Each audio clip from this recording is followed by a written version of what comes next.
પાઠ 4 મધ્યયુગીન સ્થાપત્યો, શહેરો, વેપારી અને કારીગરો. વિદ્યાર્થી મિત્રો, આ પાઠમાં આપણે મધ્યયુગ દરમિયાન સ્થપાયેલા સ્થાપત્યો વિશે માહિતી મેળવવાની છે.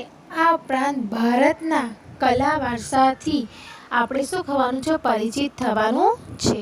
તો ચાલો આગળ પાઠની સમજ મેળવીએ. ભારતીય શિલ્પ સ્થાપત્ય કલાઓને અનોખો અને લાંબો ઇતિહાસનો વારસો છે. આપણે જાણીએ છીએ કે આપણો ભારત દેશ ખૂબ જ પ્રાચીન દેશ છે. તેથી ભારતીય શિલ્પ સ્થાપત્ય, શિલ્પ એટલે કે પથ્થર અને સ્થાપત્ય એટલે બાંધકામ, કલાઓને અનોખો અને લાંબો ઐતિહાસિક વારસો છે. ભારત કલા અને સ્થાપત્યના સમૃદ્ધ સાંસ્કૃતિક વારસાને લીધે વિશ્વભરમાં પ્રસિદ્ધ છે. ભારત દેશ કલા અને સ્થાપત્યના સમૃદ્ધ સાંસ્કૃતિક વારસાને કારણે વિશ્વભરમાં પ્રસિદ્ધ છે. કારણ કે આપણા ભારત દેશમાં ઘણા ઐતિહાસિક સ્થાપત્યો, બાંધકામો જેમ કે મહેલો, સ્તૂપો, મસ્જિદો વગેરેનું બાંધકામ થયેલું જોવા મળે છે. અને એને કારણે આપણો દેશ ખૂબ જ વિશ્વમાં શું છે? પ્રસિદ્ધ છે.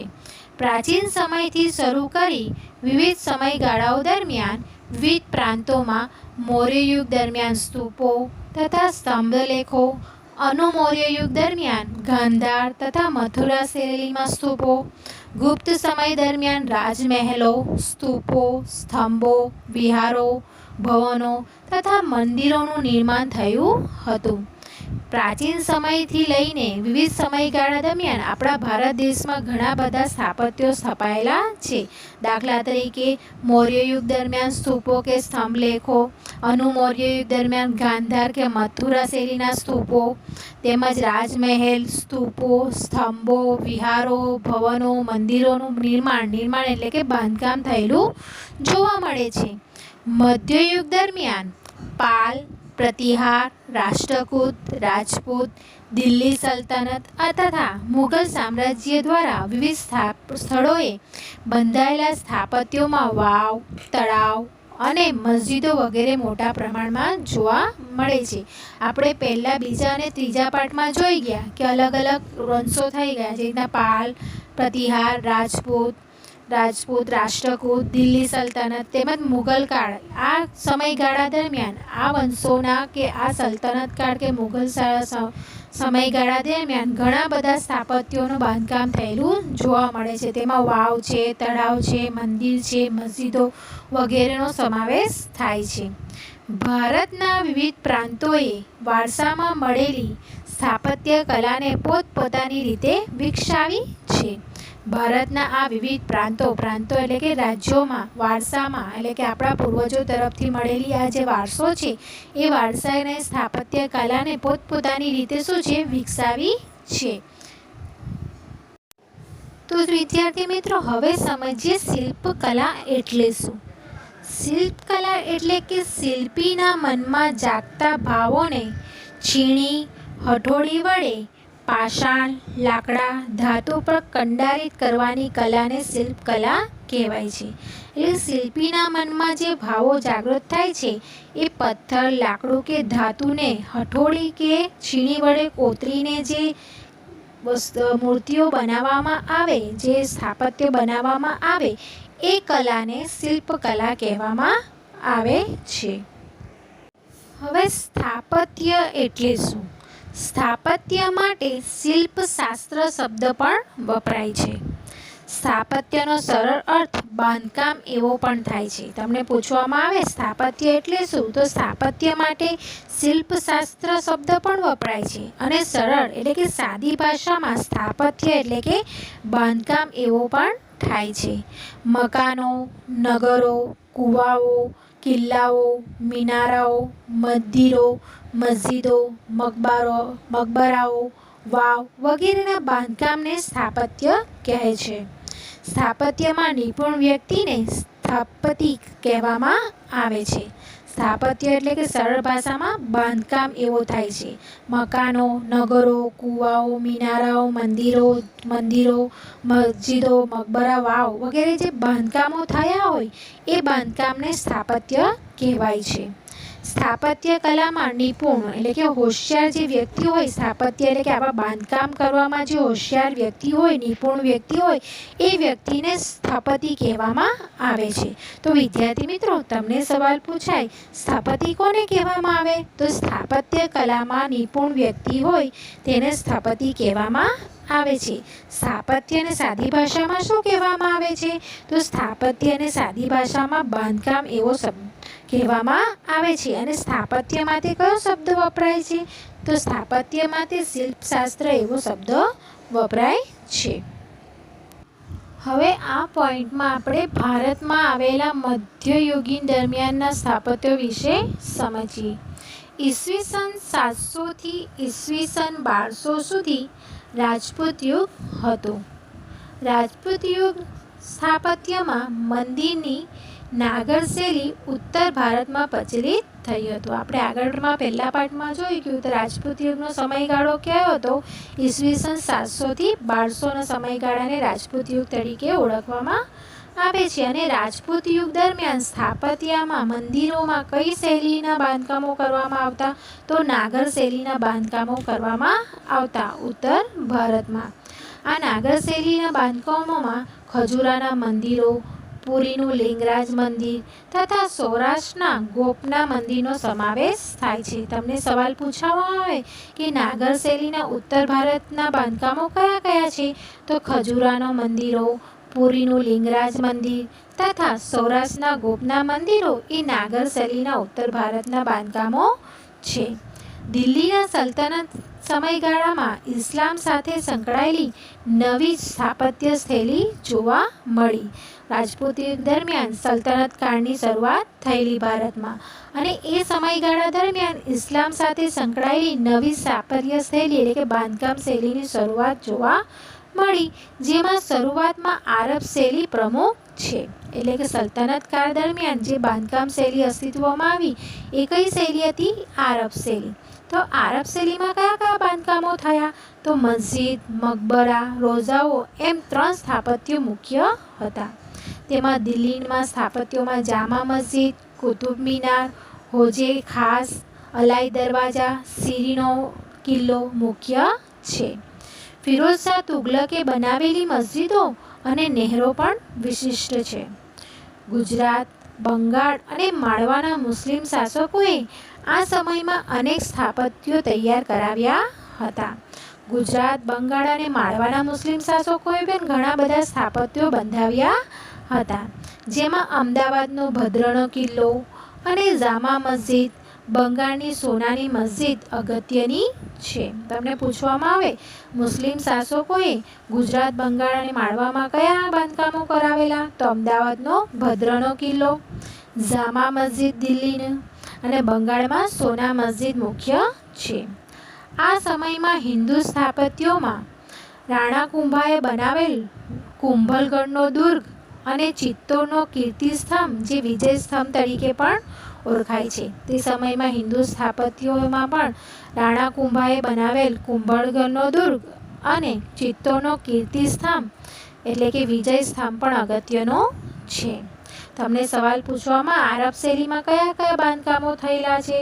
તો જામા મસ્જિદ, કુતુબ મિનાર, હોજે ખાસ, અલાઈ દરવાજા, શીરીનો કિલ્લો એ કેવા શૈલીના બાંધકામો છે? તો અરબ શૈલીના બાંધકામો છે. બરાબર વિદ્યાર્થી. 13મી સદીનું કોણાર્કનું સૂર્ય મંદિર અને કર્ણાટકનું હોલસેલેશ્વરનું મંદિર સૌથી વિશિષ્ટ પ્રકારના સ્થાપત્યો છે.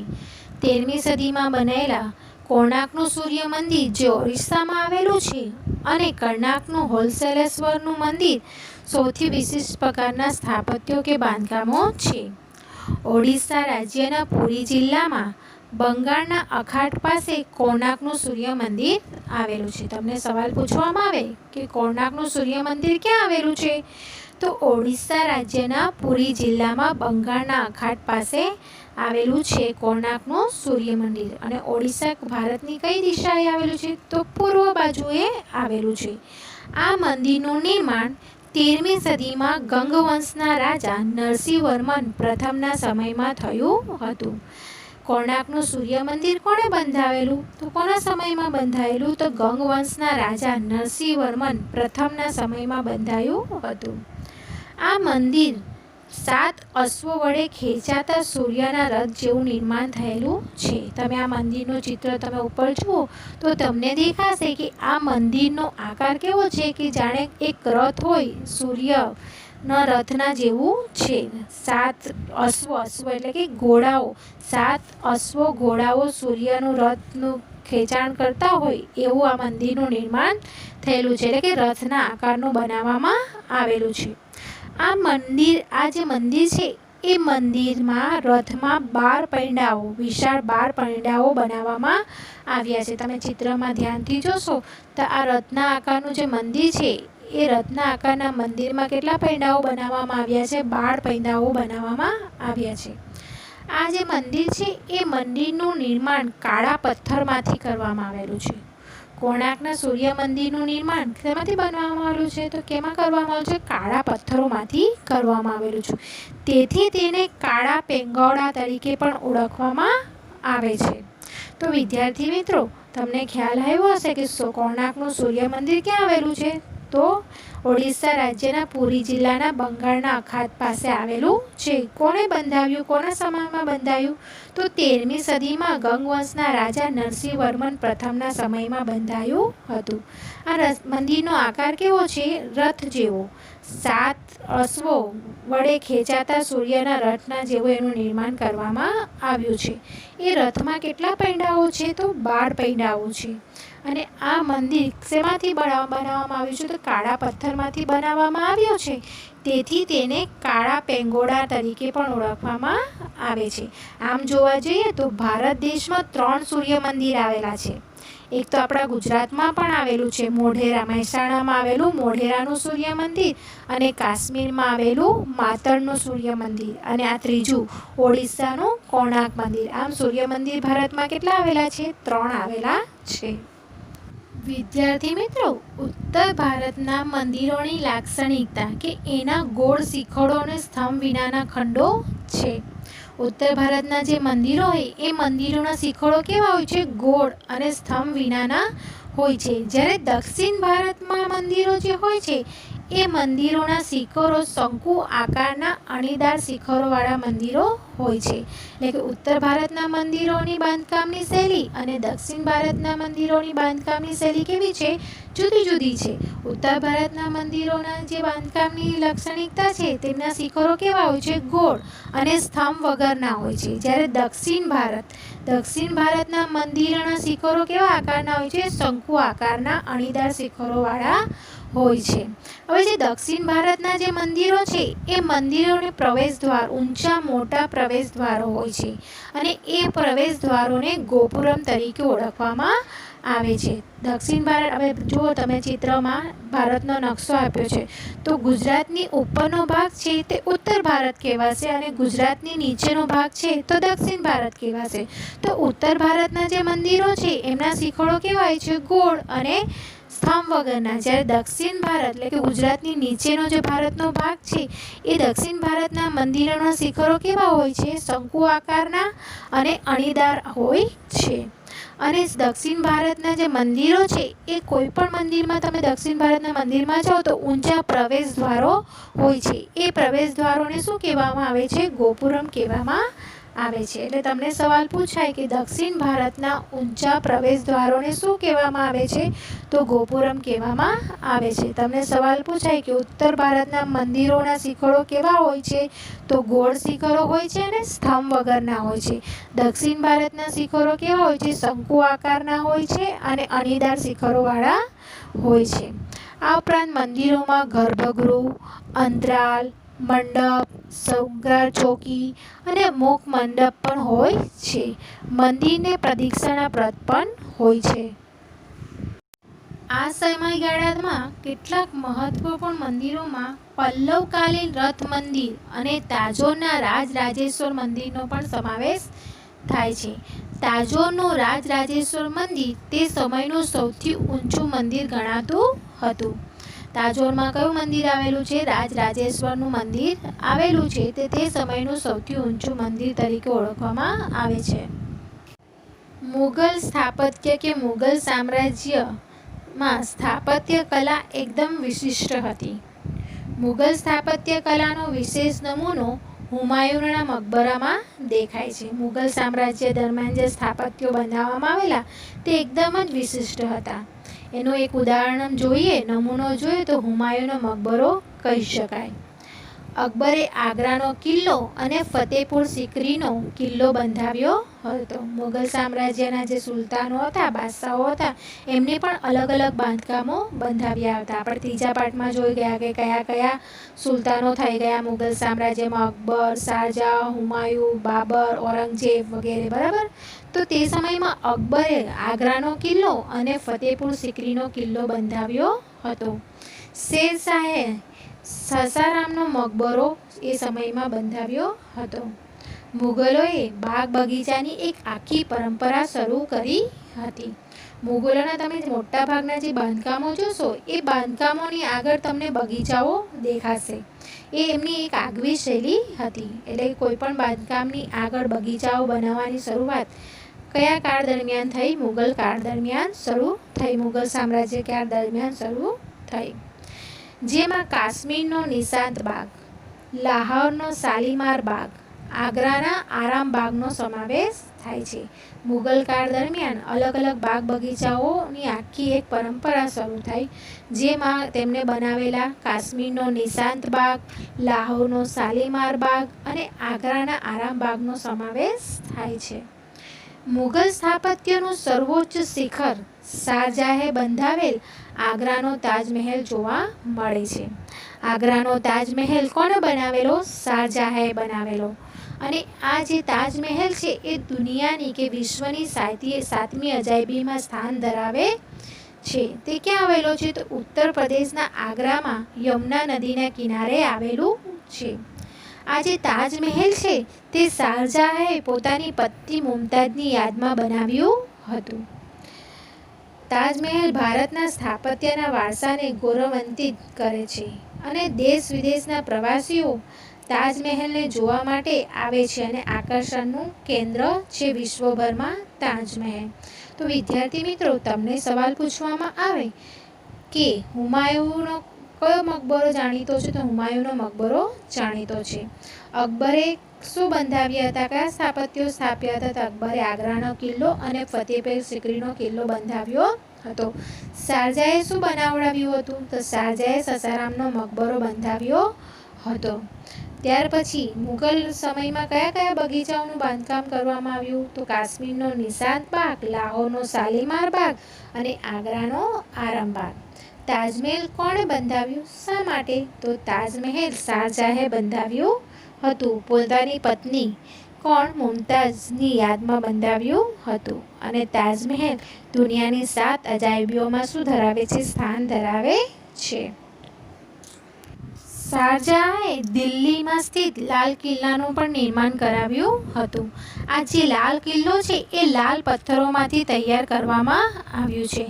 લાલ કિલ્લામાં દીવાને આમ અને દીવાને ખાસ તેમજ રંગમહેલ જેવી મનોહર ઇમારતો પણ બાંધવામાં આવી છે. તાજમહેલ સિવાય શાહજહાએ બીજું કયું બાંધકામ કરાવ્યું? તો લાલ કિલ્લો. લાલ કિલ્લામાં કઈ કઈ ઇમારતો આવેલી છે? તો દીવાને આમ અને દીવાને ખાસ તેમજ રંગમહેલ જેવી ઇમારતો આવેલી છે. આ જે ઇમારતો છે તેની સજાવટ સોનું, ચાંદી, કિંમતી પથ્થરોથી કરવામાં આવી છે. આ જ કિલ્લામાં શાહજહાએ કલાત્મક મયુરાસન પણ બંધાવ્યું હતું. ક્યાં? લાલ કિલ્લામાં. દર વર્ષે 15મી ઓગસ્ટ તથા 26મી જાન્યુઆરીએ આપણા લાલ કિલ્લા ઉપર રાષ્ટ્રધ્વજને શું કરવામાં આવે છે? ફરકાવવામાં આવે છે, ધ્વજવંદન કરવામાં આવે છે. હમણાં જ આપણું 15મી ઓગસ્ટ ગઈ ત્યારે આપણા શ્રી નરેન્દ્ર મોદી, વડાપ્રધાન નરેન્દ્ર મોદીએ લાલ કિલ્લા પરથી રાષ્ટ્રધ્વજને શું કરાયું હતું? ફરકાવ્યું હતું. આ સમયે શીખ સંપ્રદાયના શ્રેષ્ઠ સ્થાપત્યમાં સુવર્ણ મંદિરનું નિર્માણ કરાવવામાં આવ્યું હતું. અને આ સુવર્ણ મંદિર ક્યાં આવેલું છે? અમૃતસરમાં આવેલું છે અને એ કયા સંપ્રદાયનું સ્થાપત્ય છે? તો શીખ સંપ્રદાયનું સ્થાપત્ય છે. હવે વિદ્યાર્થી મિત્રો, તમને સવાલ પૂછવામાં આવે, શારજાએ કયા બાંધકામો કરાવ્યા? તો તાજમહેલ અને લાલ કિલ્લા. લાલ કિલ્લાઓમાં કઈ કઈ ઇમારત આવેલી છે? લાલ કિલ્લામાં દીવાને આમ, દીવાને ખાસ અને રંગમહેલ જેવી ઇમારતો આવેલી છે. લાલ કિલ્લાની ઇમારતોને શેનાથી સુશોભિત કરવામાં આવી છે? તો સોનું, ચાંદી, કિંમતી પથ્થરોથી સુશોભિત કરવામાં આવી છે. અને શારજાએ કયું આસન બનાવ્યું હતું? તો મયુર આસન બનાવડાવ્યું. વહાલા વિદ્યાર્થી મિત્રો, અહીં ભારતના સ્થાપત્યવાળો પોઈન્ટ પૂર્ણ થાય છે. અહીંયા સુધી આપણે ભારતમાં આવેલા સ્થાપત્યો વિશે કે બાંધકામો વિશે આપણે સમજ્યા કે ભારતમાં કયા કયા વિશેષ સ્થાપત્યો આવેલા છે, મધ્યયુગ દરમિયાન બંધાવવામાં આવેલા. તો આપણે આના પરથી જાણી શકીએ છીએ કે આપણા ભારત દેશમાં સ્થાપત્યોની શૈલીઓ વિશે આપણે સમજ્યા કે આપણો જે વારસો છે, સ્થાપત્યનો વારસો કેટલો ઉત્તમ છે, કેટલો અદ્ભુતપૂર્વ છે, જેને કારણે વિશ્વના લોકો તેનાથી આકર્ષાઈને અહીંયાથી લઈને અભ્યાસ કરવા કે તેના વિશે જાણવા માટે દેશ વિદેશથી આવે છે. તો આ સ્થાપત્યોની કાળજી રાખવાની, એમનું જતન કરવાની ફરજ પણ કોની છે? આપણી છે. તો વિદ્યાર્થી મિત્રો, હવે આગળનો પોઈન્ટ આપણે બીજા પિરિયડમાં જોઈશું કે બીજા વિડીયોમાં જોઈશું. અહીં સુધી આપણે શું જોયું? સ્થાપત્ય એટલે શું, શિલ્પકલા એટલે શું અને ભારતના વિવિધ સ્થાપત્યો વિશે આપણે સમજ મેળવી.